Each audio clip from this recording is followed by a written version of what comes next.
start, there are a variety of opinions regarding the chances of success that the peace deal recently signed between the US and the Afghan Taliban in Doha has. Pessimists see the deal as a ruse by the hardline militia to get the Americans out of Afghanistan in order to consolidate their grip on the country by overpowering the dispensation in Kabul. More optimistic voices, however, view this as a historic opportunity to end decades of bloodshed in this battered country. What is clear is that such a complicated and long running conflict is unlikely to wind down in days or weeks, and success will be incremental even if all parties play by the rules.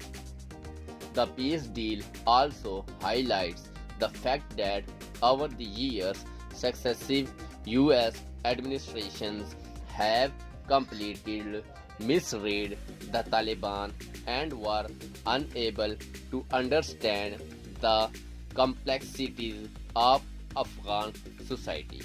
At one time, Washington portrayed the Afghan Taliban as the of evil.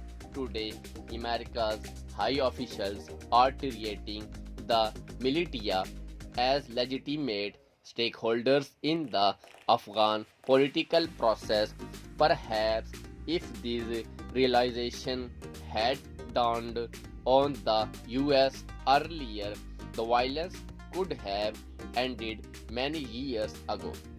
The Taliban emerged from their stronghold in the mid 1990s and essentially filled the power vacuum that a Mujahideen warlord dispensation had created.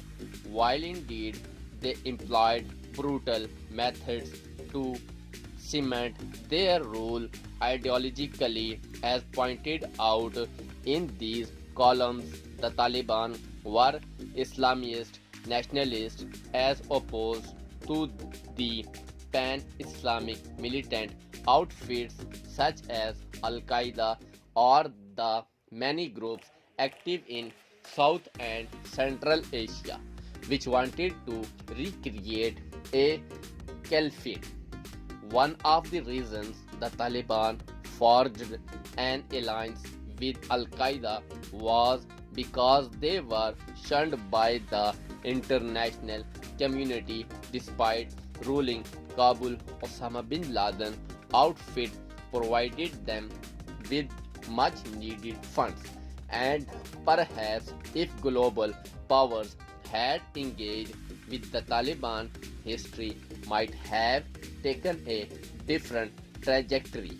The Taliban themselves have evolved over the years. While at one time they shunned all vestiges of modernism and enforced a medieval code, today they teach insurgement are on Twitter, and their leadership happily poses for the